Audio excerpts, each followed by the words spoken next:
फिर आप मुझसे सवाल पूछते हो कि मैं सिर्फ भारतीय जनता पार्टी से सवाल क्यों करता हूं, मैं सिर्फ भाजपा सरकारों से सवाल क्यों करता हूं। जब मीडिया ने और समाज ने भारतीय जनता पार्टी सरकारों को खुली छूट दे रखी है कि वो जो मर्जी करें, जब उनके मंत्रियों की जवाबदेही तय नहीं की जाएगी, तो आपको क्या लगता है कि मैं अपने मंच पर किन मुद्दों को उठाऊंगा?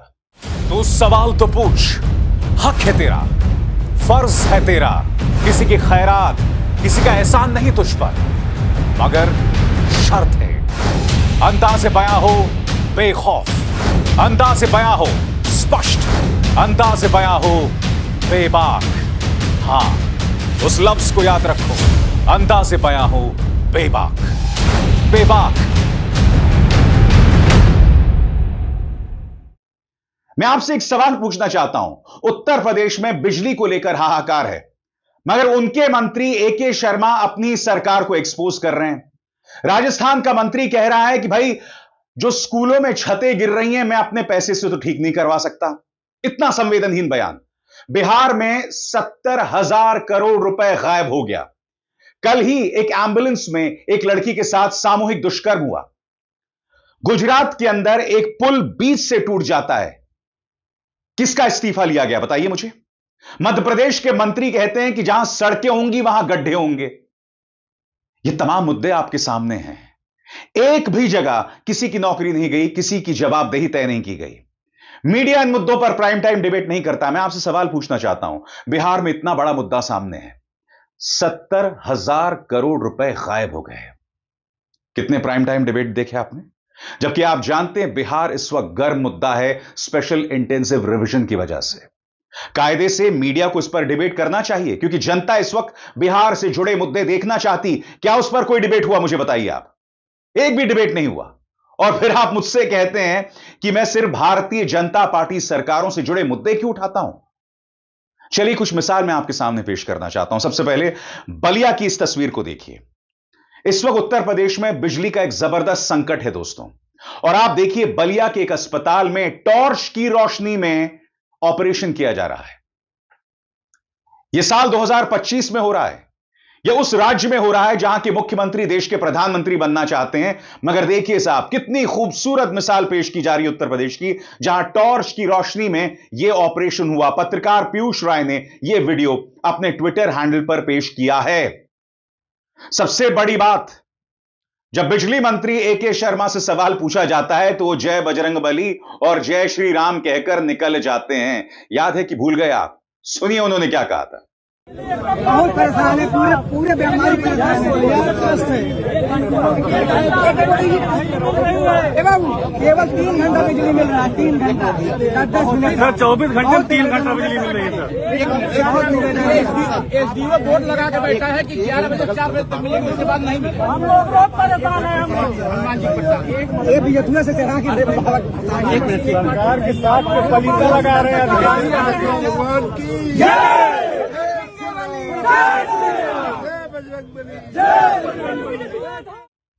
और बात वहां नहीं रुकती। यहां पर माननीय एके शर्मा अपनी ही सरकार के अधिकारियों को एक्सपोज कर रहे हैं। कह रहे हैं कि मेरा कोई दोष नहीं है, अधिकारियों का दोष है। और उन्होंने एक टेलीफोनिक बातचीत को पेश किया जिसमें एक पूर्व एडीएम एक बिजली अधिकारी से बात कर रहा है और वो उनकी बात नहीं सुन रहा है और कह रहा है कि आप 1912 कॉल करें, आप मुझे क्यों कॉल कर रहे हैं। सबसे बड़ी बात, अगर वो बिजली का अधिकारी इतना अहंकारी है तो किसकी वजह से बताइए। पहले इस तरह का अहंकार कभी नहीं दिखाई देता था। मगर हो क्या रहा है, जब मीडिया सवाल करना भूल जाए, जब जनता सवाल ना करे, जब जनता अपनी सरकारों को जवाबदेह नहीं बनाती है, तब नौकरशाह, अधिकारी, पुलिस इसी तरह से अहंकारी हो जाते हैं। एके शर्मा जो बातचीत पेश कर रहे हैं, उन्होंने कहीं ना कहीं अपनी सरकार को बुरी तरह एक्सपोज कर दिया है। और याद कीजिएगा, खुद भाजपा के विधायक शिकायत करते हैं कि पुलिस हमारी नहीं सुनती, प्रशासन हमारा नहीं सुनता। क्यों? क्योंकि जवाबदेही नहीं है। जिस टेलीफोनिक बातचीत को एके शर्मा ने पेश किया है, उन्होंने खुद अपनी सरकार को एक्सपोज कर दिया। देखिए यह बातचीत। हेलो। हाँ, एससी साहब बोल रहे हैं। हाँ बोल रहा हूँ। नमस्कार। नमस्कार जी। मैं भरत पांडे बोल रहा हूँ। कौन भरत पांडे भैया? इस मूड़ घाट का निवासी हूँ। मोड़ घाट, अच्छा ठीक है, बताएं। यहाँ बिजली नहीं 10 बजे से, दिन से। कोई बात नहीं, 19/12 पे कंप्लेन कर दीजिए, आप आ जाएगी। हैं? 19/12 पे कंप्लेन कर दीजिए, आ जाएगी। 1912 पे? हाँ, 1912। अच्छा, इस पे करने से हो जाएगा तुरंत? बिल्कुल बिल्कुल बिल्कुल, यही सरकार ने दिया है टोल फ्री नंबर आपको। अच्छा मेरे यहाँ तो फालतू में मिला रहे हैं। अच्छा अच्छा। हाँ, ये कोई कंप्लेन नंबर नहीं है ना, कोई ये वही बिजली मिलने का नंबर है ये, अच्छा, ठीक है ना। जो हमारा टोल फ्री नंबर है 19/12 है। आ जाइए। पूरे बिजली, पूरे मोहल्ले में, पूरे मोहल्ले नहीं, पूरे पूरे उत्तर प्रदेश में अगर बिजली नहीं आ रही तो 19/12 चलेगा। अच्छा, हम्म। आप ऐसे ही बैठे हैं यहाँ? कौन, कैसे मतलब? अरे, आप सुपरिंटेंडिंग इंजीनियर हैं। हाँ तो आप पब्लिक ग्रीवांस नहीं सुनेंगे? बिल्कुल सुनेंगे, जब हमारा नंबर दिया हुआ है टोल फ्री नंबर। आप क्या काम करते हो आप? मैं तो एक अधिकारी था, रिटायर हो गया। कहाँ कहाँ पे थे अधिकारी? मैं तो एडिशनल कमिश्नर था कहीं। नहीं, एडिशनल कहाँ थे? कहीं तो होंगे दुनिया में। इसी बस्ती में था। बस्ती में थे? बस्ती में रिटायर हो गए, होम डिस्ट्रिक्ट कैसे मिल गया आपको एडिशनल कमिश्नर? Home district? ये नियुक्ति से जरा पूछिए हमारे क्यों दे दिया। नहीं नहीं, होम डिस्ट्रिक्ट मुझे नहीं, मैं आगरा का रहने वाला हूँ, मैं होम डिस्ट्रिक्ट मांग रहा हूँ। मेरे को तो आज तक नहीं दिया। मैं मथुरा का एडीएम रहा हूँ। कब? 2005 से 2010 तक। 5 से 10 तक? अच्छा अच्छा अच्छा अच्छा अच्छा अच्छा, 5 से 10 तक। जब मुकेश मिश्राम आगरा के डीएम थे तो मथुरा का हाँ, मुकेश एडीएम। मिश्रा, उनकी पत्नी वहाँ की थी, ईडी की अनीता अध्यक्ष मिश्रा। थी। हम्म हाँ हम्म। हाँ, तो हमारे बहन सांसद थे उस समय वहाँ पे। अब जाहिर सी बात है, यहां पर ए.के. शर्मा जय श्री राम नहीं बोल सकते, जय बजरंग बली नहीं बोल सकते, क्योंकि सब कुछ राम भरोसे और हनुमान भरोसे चल रहा है ना। जनता को मूर्ख बनाने के लिए धार्मिक नारे हैं। कांवड़िए जितना अत्याचार, जितनी अराजकता मचाएं, कोई गिरफ्तारी नहीं, कोई कड़ाई नहीं। लोगों को धार्मिक तौर पर टारगेट किया जा रहा है। उत्तर प्रदेश के अंदर लोगों के ढाबे तोड़ दिए गए, औरतें रो रही थी। और ये कौन औरतें हैं? ये हिंदू औरतें हैं साहब। इनका अत्याचार तमाम जगहों पर चल रहा था। आगरा मेरठ में स्कूल की बसों पर हमले किए जा रहे थे, मगर मुख्यमंत्री आदित्यनाथ फिर भी हिंदू मुस्लिम कर रहे थे। क्या कह रहे थे मुख्यमंत्री आदित्यनाथ, याद है आपको? वो कह रहे थे कि मुहर्रम के जुलूस के अंदर अराजकता मचती है और जो कांवड़ियों की यात्रा होती है वो शांति का प्रतीक होती है। उसके बाद आपको याद होगा मिर्जापुर की वो तस्वीर, जहां एक सैनिक को कुछ कांवड़िए बुरी तरह से पीट रहे थे। इस तरह की तस्वीरें सामने आ रही हैं। यह सरकार सिर्फ लोक लुभावन नारे लगाती है। यह सरकार हिंदू धर्म के नाम पर सिर्फ राज्य की हिंदू जनता को बरगलाती है, भड़काती है, डराती है, बस। और मैं बार बार कहता रहा हूं दोस्तों, अगर इस देश के बहुमत को इसी तरह से डराया, धमकाया और भड़काया जाएगा तो मानसिक तौर पर वो तरक्की नहीं करेंगे। लिहाजा जो रणनीति भाजपा ने इस देश के हिंदुओं के लिए अपनाई है, वो हिंदुओं का सिर्फ नुकसान कर रहे हैं और इसके अलावा कुछ नहीं। और सबसे बड़ी बात, सवालों के जवाब नहीं है। राजस्थान के झालावाड़ में एक छत गिर जाती है, 7 बच्चे मर जाते हैं। और मैं आपको बतलाना चाहता हूं कि उनके मंत्री का बयान क्या सामने आता है आपकी स्क्रीन पर। राज्य में सभी स्कूल भवनों की मरम्मत संभव नहीं है, इसके लिए मैं अपनी जेब से पैसे नहीं दे सकता। मैं स्कूल हादसे की जिम्मेदारी लेता हूं, जांच के बाद कड़ी कार्रवाई की जाएगी। मैं अपने जेब से पैसे नहीं दे सकता हूं, मगर जहां जहां हालात है वहां पर सुधार तो कर सकते हैं ना। जब झालावाड़ में छत गिरी थी तब एक बच्चा चेतावनी दे रहा था कि देखिए छत का एक हिस्सा गिर गया है, हमें बाहर चलना चाहिए। स्कूल ने उसकी नहीं सुनी, नतीजा आपके सामने है। यही तमाम जगहों पर हो रहा है। कोई जवाबदेही नहीं है इन मंत्रियों की, कहीं कोई जवाबदेही नहीं है। याद है आपको मध्य प्रदेश के मंत्री राकेश सिंह ने क्या कहा था कि जहां सड़कें होंगी वहां गड्ढे होंगे और जहां गड्ढे होंगे वहां सड़कें होंगी। यह क्या जवाब हुआ भला, बताइए मुझे। भारतीय जनता पार्टी नेता ऐसे इसलिए कह पाते हैं क्योंकि इनसे सवाल नहीं किया जाता है। मेरे जैसे पत्रकार ही उनसे सवाल करते हैं। तमाम डिजिटल पत्रकार हैं। मैं आपसे एक सवाल पूछना चाहता हूं, जो तमाम मुद्दे मैं आपको दिखा रहा हूं, कितने पत्रकारों ने उठाया अब तक? बताइए मुझे, कितने पत्रकारों ने उठाया? सुनिए मध्य प्रदेश के मंत्री के शर्मनाक बोल। तक सड़कें रहेंगी तब तक गड्ढे होते रहेंगे से मेरा मतलब यह है कि उसके लिए कई बार ये होगा कि किसी सड़क को बने हुए 4 साल हो गए, उसकी समय सीमा 5 साल है, तो हो सकता है 4 साल के बाद गड्ढे हो जाएं।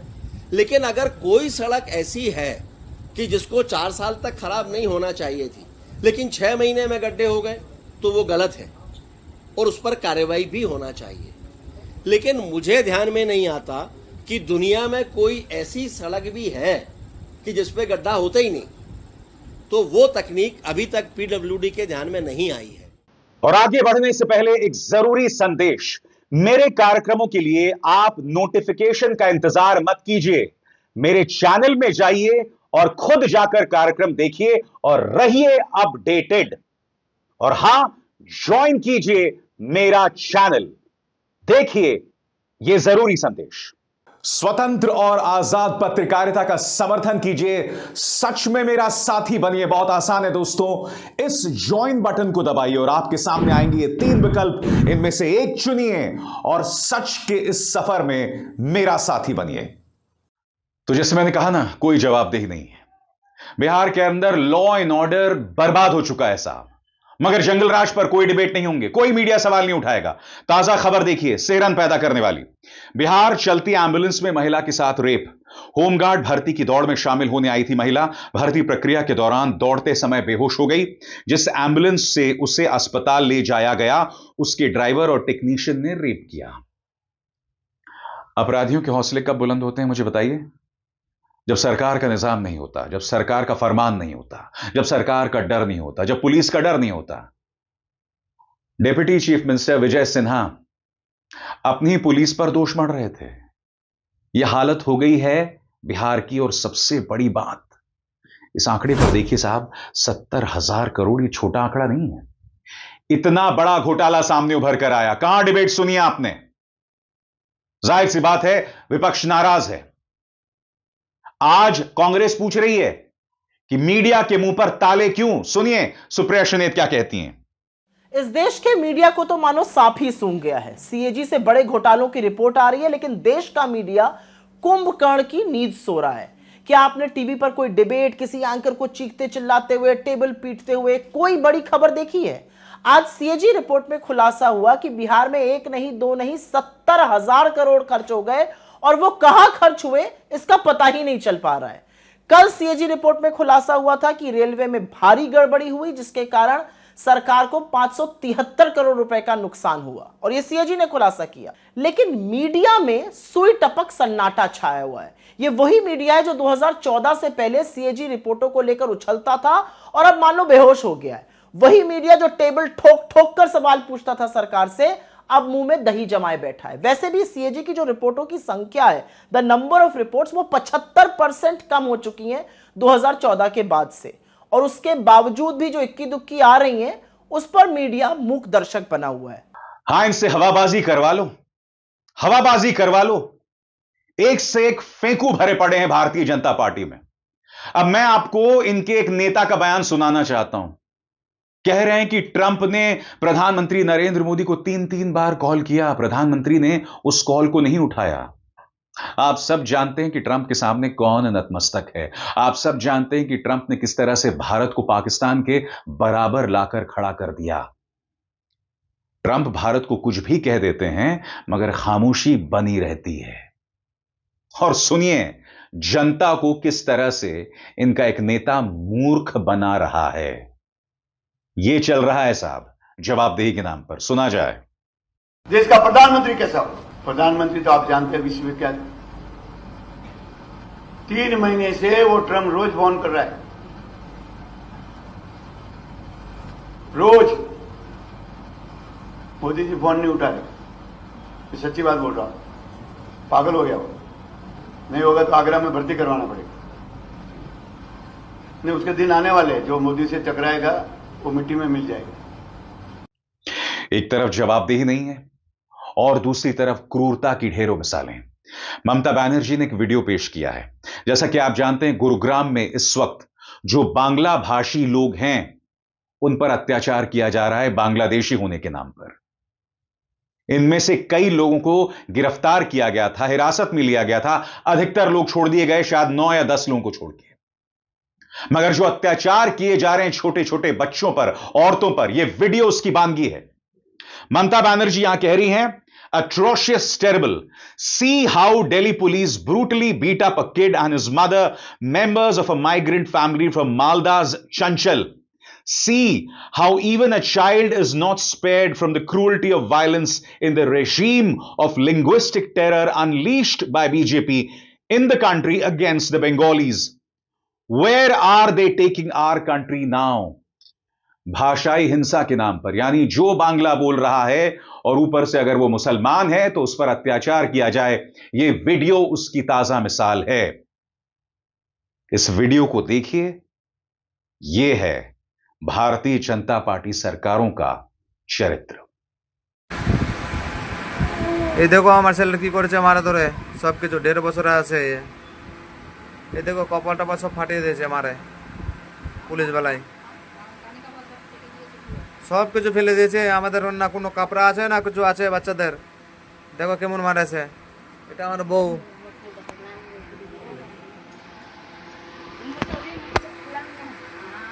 একে মেরেছে খুব।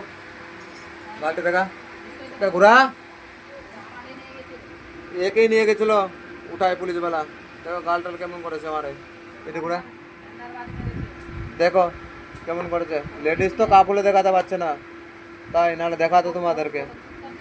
तो मैं आपको वीडियो क्यों दिखा रहा हूं, ये मत सोचिए कि ये बांग्ला भाषी हैं, मुसलमान हैं, इनके साथ ये हो रहा है। नहीं, हिंदू की जान की भी कोई कीमत नहीं है। वरना मुझे बताइए, गुजरात में एक के बाद एक पुल हादसे हो रहे हैं। साहब देखिए, बीच में से पुल गिर गया था, बीच में से पुल गिर गया था। मोरबी पुल हादसे में कितने दर्जनों लोग मारे गए। किसकी जवाबदेही तय हुई बताइए? जिस कंपनी को दोषी ठहराया गया था, क्या उसके मालिक को जेल भेजा गया? बिल्कुल नहीं। क्यों? क्योंकि वो भारतीय जनता पार्टी की मदद कर रहा था चुनावों में। पता लगाया जाए कहीं गुप्त चुनावी चंदा तो नहीं दिया था। तो यह सब हो रहा है। गुजरात में जवाबदेही नहीं, मध्य प्रदेश में जवाबदेही नहीं, बिहार में जवाबदेही नहीं, उत्तर प्रदेश में जवाबदेही नहीं। जवाबदेही कहां है मुझे बताइए। और प्रोपेगेंडा चलाया जाता है विपक्षी राज्यों में, जहां की सरकारें जवाबदेह हैं। वो जनता की समस्याओं को लेकर सवालों के जवाब देती हैं। मुझे बताइए, महाराष्ट्र में क्या क्या नहीं हो जाता है, किसकी जवाबदेही तय की जाती है? महाराष्ट्र जो वित्तीय नब्ज है, हर गुजरते दिन के साथ वहां पर सांप्रदायिक तनाव पैदा किया जा रहा है हर शहर में। नागपुर, जहां पर दंगों का कोई इतिहास नहीं है, औरंगजेब के नाम पर दंगा फैला दिया गया और उसे भड़काने में मुख्यमंत्री देवेंद्र फडणवीस का हाथ था, क्योंकि उन्होंने एक नहीं, दो नहीं, 3 बार औरंगजेब पर बयानात दिए थे। यह चल रहा है, सवालों के जवाब नहीं, वही औरंगजेब, कब्र, बाबर, हिंदू, मुस्लिम, यही सब करते रहो और इसके अलावा कुछ नहीं। और फिर तुम मुझसे कहते हो कि मैं सिर्फ भाजपा के मुद्दे क्यों उठाता हूं। अरे भाई, इनसे सवाल कौन करता है? एक से एक नमूने और इनसे सवाल नहीं, क्योंकि हमारे मंच पर सवाल किया जाएगा, जवाबदेही तय की जाएगी। That, ladies and gentleman, is my journalism. अब इसार शर्मा को दीजिए इजाजत। नमस्कार।